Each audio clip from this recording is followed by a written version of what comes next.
Oke, di sini aku mau cerita. Kalau kita tuh kenapa ya harus sholat gitu. Salah satu alasannya itu karena kita supaya stay connected sama pencipta kita, sama Allah Subhanahu wa taala. Itu supaya kita tetap terhubung gitu loh. Maksudnya kita kan itu sebagai makhluk gitu, sebagai manusia kita itu kan terbatas gitu kan. Maksudnya terbatas kemampuannya dalam melihat pencipta kita ya, karena ketika supaya itu membedakan bahwa pencipta dan makhluknya itu ya berbeda gitu kan. Makanya Allah itu nggak bisa dilihat, salah satunya ya karena ya pencipta itu berbeda sama makhluknya. Kalau misalnya bisa dilihat berarti apa bedanya sama makhluknya. Tapi ada caranya supaya kita bisa stay connected sama pencipta kita, yaitu salah satunya adalah dengan sholat gitu. Jadi misalnya nih, analoginya tuh kayak gini. Misalnya ada orang yang LDR gitu kan, long distance relationship gitu, baru menjalin hubungan dari jarak jauh. Itu kan pasti kayak ada maksudnya kiat-kiat, ada cara-cara supaya tetap terhubung gitu kan antara mereka gitu.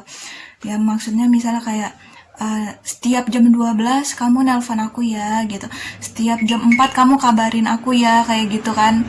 Nah, itu supaya apa? Itu supaya stay connected gitu, tetap terhubung gitu kan. Nah, itu sama halnya dengan kayak kita ke pencipta kita, kayak kita manusia ini ke Allah gitu kan. Ya gimana caranya supaya stay connected ya kayak gitu, ikutin aturannya Allah gitu. Maka ya hati kita bakal dituntun aja gitu. Misalnya kayak gini deh. Misalnya kita lagi pergi nih ke suatu tempat, terus orang tua kita nanya pulangnya jam berapa gitu. Ntar kalau misalnya udah sampai, kabarin ya gitu, atau enggak ya pokoknya berkabar lah gitu. Pokoknya intinya kan maksudnya dari tujuan untuk stay connected itu kan ya dengan cara ya satu sama lain itu saling terhubung. Makanya kayak gitu juga kita sama Allah gitu, cara supaya kita stay connected ya salah satunya dengan sholat. Dan sholat itu juga maksudnya ya banyak manfaatnya lah, maksudnya gitu kan. Selain stay connected, kita juga bisa itu loh, kita bisa semakin sehat diri kita, karena kan itu semua tubuh gitu, semua bagian-bagian tubuh itu kan bergerak gitu kan. Ya menurut penelitian juga seperti itu gitu kan, bisa menyehatkan tubuh gitu. Untuk melatih disiplin kita juga gitu kan. Kan ada 5 waktu tuh. Terus ya gimana caranya supaya kita bisa manage waktu gitu, supaya kita bisa disiplin gitu dalam 5 waktu itu. Gimana caranya supaya kita bisa ngatur waktunya dan tepat waktu gitu. Jadi maksudnya ya kayak gitu. Kita tujuan sholat tuh ya salah satunya ya semua itu untuk kebaikan kita dan untuk rasa bersyukur juga gitu. Misalnya kayak kita semua muanya nih udah dikasih nih gitu kan sama Allah gitu kan. Ya kita tinggal ikutin aturannya. Misalnya sama aja nih kayak misalnya orang tua gitu kan ngasih kita sesuatu gitu, ngasih kita ya misalnya sesuatu ya. Dan di dalam keluarga itu pasti ada kayak itu dong, maksudnya aturannya gitu kan, aturan yang uh, mesti dijalanin supaya maksudnya bisa keluarga tersebut bisa jalan beriringan, maksudnya bisa di jalan yang sama sama aja. Kayak misalnya aturan Allah ya itu untuk mengatur manusia supaya tetap di jalannya Allah gitu, di jalan yang lurus gitu. Allah buat peraturan seperti itu gitu kan. Dan ya untuk mengungkapkan rasa syukur kita ya kayak gimana lagi ke Allah, ya salah satunya ya semuanya ikutin aturannya Allah gitu kan, maksudnya gitu.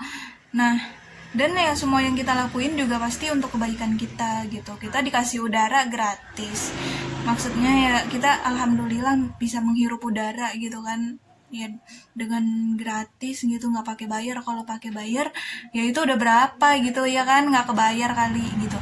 Nah, sekali nafas aja gitu kan ya, maksudnya kayak mahal banget gitu loh. Maksudnya ya segala yang udah Allah kasih itu sebenarnya ya hal-hal yang nggak bisa dibeli pakai uang gitu, jadi mahal banget. Dan ya itu salah satunya kita cara untuk bersyukur ya sholat gitu, sholatnya tepat waktu kayak gitu. Nah udah gitu dan ya Allah masih baik gitu. Misalnya masih ada orang nih yang nggak sholat gitu, yang belum taat gitu, yang belum sholat, yang nggak sholat gitu. Nah tapi Allah masih kan kasih oksigen, masih kasih makanan, masih kasih kebutuhan gitu. Betapa betapa baiknya Allah Subhanahu Wa Taala.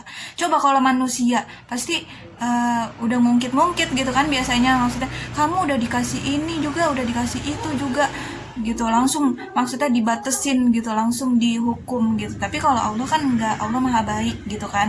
Dia tinggal kitanya aja maksudnya gitu, yang kayak ayo mau sadarnya kapan gitu. Allah kasih waktu tuh seumur hidup kita gitu kan, ya mau sampai kapan gitu kan maksudnya. Nah gitu, jadi maksudnya kalau misalnya udah ada nih, maksudnya perasaan-perasaan kayak pengen berbuat baik atau apa gitu, ya udah nggak usah ditahan-tahan, langsung aja lakuin, karena itu sebuah petunjuk gitu kan, sebuah petunjuk dari Allah. Karena semakin nggak direspon gitu perasaan-perasaan baik tersebut ya, itu bakalan tertutup, bakalan makin jauh gitu. Karena ya Allah sebenarnya juga nggak jauh ya sama kita gitu, bahkan lebih dekat daripada urat nadi kita. Cuman maksudnya supaya kita tetap terhubung, karena kan kita ya kemampuan kita terbatas dalam melihat Allah gitu. Jadi maksudnya supaya kita tetap terhubung ya dengan cara seperti itulah tadi gitu.